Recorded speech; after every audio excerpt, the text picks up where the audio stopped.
Good morning and welcome to the DFS Army YouTube channel. I'm Razzle11 and you can find me on X at Razzle11Grinds. Going to take a look at pitching for today, the 31st of August. It is Sunday. We do have a 9-game main slate ahead of us today. We have one game with some potential weather delay issues in Kansas City.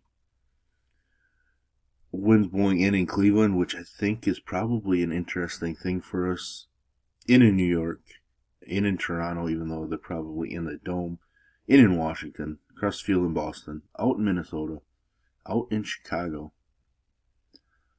All the best hitting environments generally are on the afternoon slate or this early game in Cincinnati, but the wind's blowing in that, but it's warmer. 78 being warmer. Overall, looks like a decent slate for picking some pitching. This Kansas City game is the interesting one, obviously. As we get to it, best pitcher in baseball is pitching in that game. And it appears to be the coldest game on the slate with some delay chances. So we're going to want to learn about those as the morning progresses. A reminder that this is a first look at the pitching options on the slate. And I will be looking at DraftKings as that is where a majority of my action is. If you play in FanDuel, I will cut my pool in half or so. Pricing isn't quite as tight. You don't have to be as creative. It allows you to get stacks you want with an upper tier-ish pitcher. Now that we've said all of that stuff, let's go to the San Diego-Minnesota matchup. Joe Ryan, definitely excellent. Struggled the last two starts against pretty solid teams. San Diego's solid enough. I do think I'm going to utilize a little bit of Joe Ryan here. He hasn't been at his best when at home, even though his strikeout numbers are stronger and his home runs allowed go down when pitching at home. San Diego doesn't strike out all that much, unfortunately.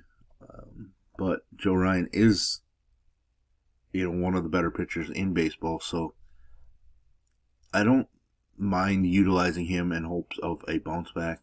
Even with the last two struggling outings, still super strong numbers on the season. Whip under 1, which is obviously huge for a site like DraftKings. I may not use him, on FanDuel if I were you, but on DraftKings I think we can include him in the pool. The other side, Kyle Hart. I kind of want to go into what he's done in the minors since being optioned over a month ago. He's a guy that we've used a couple times earlier in the season. Left-handed pitcher. I think has some value against Minnesota, depending on what their lineup looks like. But they've generally been having to start a couple of left-handed bats against left-handed pitching recently. Really, he just needs to make sure that Buxton doesn't beat him. Keyshaw, maybe. Royce Lewis, generally, traditionally a guy that actually struggles more against left-handed pitching than right-handed pitching. I think Kyle Hart is interesting. Definitely want to look into some things with him just to see how he's thrown, how lengthened out he might be, because he was actually throwing in relief before being sent down. Next game, Tampa Bay, Washington. Ian Seymour, super interesting guy. The issue I have trusting him in this spot is that he's thrown 66, 62, and 67 pitches in his last 3 outings. So not really seeing an increase. Did have to be super efficient and dominant in his last one to get through 5 innings. I'm not sure how deep into the game he's going to be able to go. Are they going to jump him, to 80 pitches or so? I'm not sure. I mean, Tampa Bay's generally pretty cautious with pitching. Naturally, you'd think he has earned a bump in pitches. So I'm interested in him, especially as a left-handed pitcher. What he showed in that start against Cleveland is pretty dominant. 8 strikeouts in 5 innings, just 1 hit allowed. We get a bump to 80 pitches. We still probably only expect 5 innings, but at least he's allowed to throw a little bit more, and the stuff's there. I'm intrigued enough. I'm just not sure we're going to get there. but he's somebody that I would, 1v1 against, say, Kyle Hart, I would much rather play Ian Seymour. If we knew both guys were going to throw the same amount of pitches. Other side, Brad Lord, not somebody I'm interested in. Given up a few more home runs recently compared to what he had going into the last 5 appearances. Not a big strikeout guy. I think I like Tampa Bay bats, even though I rarely like them on the road. Next one, Giolito, Mitch Keller. I assume Giolito is going to be pretty popular against Pittsburgh. And I can't talk you out of going there. He's going to throw plenty of pitches, plenty of strikeout upside. There is volatility. There are some walks, there are some home runs that can happen, but it is Pittsburgh. He hasn't been as good at Fenway so far this season, but I do think that kind of can turn around here. The last 2 starts have been pretty solid at home as well. Actually, the last 3 starts at home, so 4 starts. So he just 5 starts. Well, he had some rough early starts at home. That's kind of skewed some of the numbers. Just no argument there. Giolito, one of the best pitching options on the particular slate. Mitch Keller, coming off of a strong start, racked up 9 strikeouts against a team that doesn't strike out all that much. Definitely interesting, but I just don't think we can get to Mitch Keller in this spot. His overall numbers stronger when on the road, which is where he's at here, but still, just not overly exciting for me. I would, based on matchup and what we're looking at, I would rather gamble with Ian Seymour than play Mitch Keller, to be honest. Milwaukee, Toronto. Seen some really strong pitching performances in this series, which is really shocking. Shocking given that the offenses have been really strong, but not shocking since both pitching staffs, or starting pitching staffs, have been pretty strong too. Woodruff, I still don't know if I want to utilize him. He hasn't been good the last few starts. Strikeouts are ramping back up, but, some walks, more runs allowed, etc. I just don't know if I want to pay $9,700 for him. It could easily come down to picking Woodruff or Joe Ryan as the last guy into my pool. If I'm doing that, I think I might lean Woodruff, but it's tougher just because the bottom half of that Toronto lineup can be weak, and I would expect Alejandro Kirk to be out of the lineup today, day game after yesterday.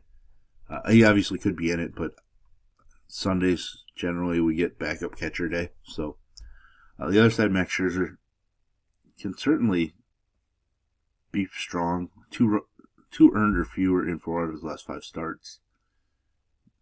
Randomly can have some big K upside, but generally hasn't had the K ability.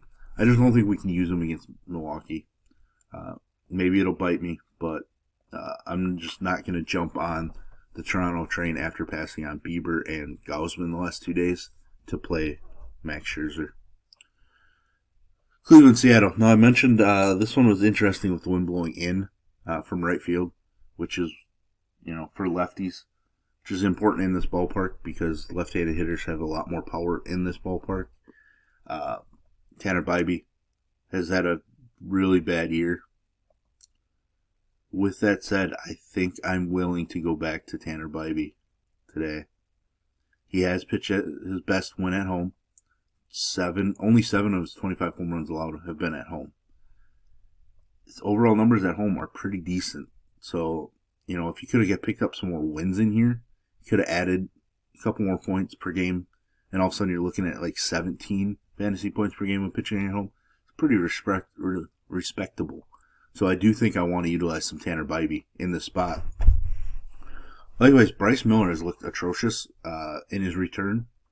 5 home runs allowed in 2 starts. He looked pretty bad before going on the IL. This might be a spot where he kind of wakes up a little bit. He's had a massive walk issue all year. He feels super gross. It's not one I'm super excited about utilizing, but I might get there. The one thing is, though, like, I think he's been more of a reverse splitsy type pitcher, which I think actually fits because Cleveland probably should be fairly left-hand heavy. So Bryce Miller might be a weird and gross flag plant for me today on this slate. Miami and the Marlins. Senga has looked pretty bad recently. He's had 2 solid starts against Miami this season. He's fine. I may choose to fade him just because he has not treated me very well. But he's fine. I actually think I might sneakily like the Marlins to score a little bit today. But on the other side, Alcantara has looked good the last 3 starts. Looks like things are kind of turning the corner. They're allowing him to throw 114 on 104 pitches. It is a super difficult matchup, but I think Alcantara is going to be very low owned, and I think there's plenty of upside for him that I want to mix him in. That super low ownership is very interesting to me on a guy that can be as dominant as him. I realize, like I mentioned, the matchup very difficult, but I think I want to use some Alcantara. Luis Hill coming off of, maybe his best start. His walks are still massive. Strikeouts aren't really there yet overall. I think we can pass on him because I don't think he's going to put up a performance where we think, oh God, I wish I would have had at the end of the day. But he is somebody that's going to be tough to pass on. I'm kind of curious to see what his ownership might be. It might be a little too early for ownership projections, even though Slate does start in just over 4 hours. But yeah, it looks like we're still waiting on our numbers to populate, unfortunately. Other side, Martin Perez.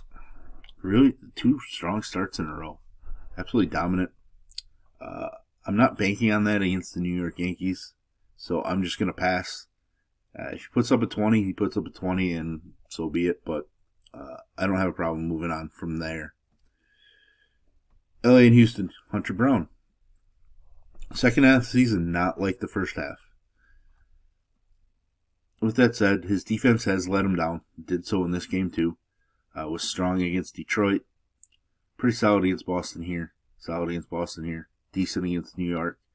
Like he's managing to contain some offenses. He was pretty solid against the Angels. Just didn't pick up the W. Didn't rack up strikeouts like we expect. His home numbers are absolutely filthy and dominant. So we are definitely using Hunter Brown. Jose Soriano on the other side. Road Soriano has been a good thing. He actually dominated Houston the first time he faced them. Numbers just far superior on the road. Strikeout numbers aren't, but 2 out of his last 3 starts have been ridiculously strong.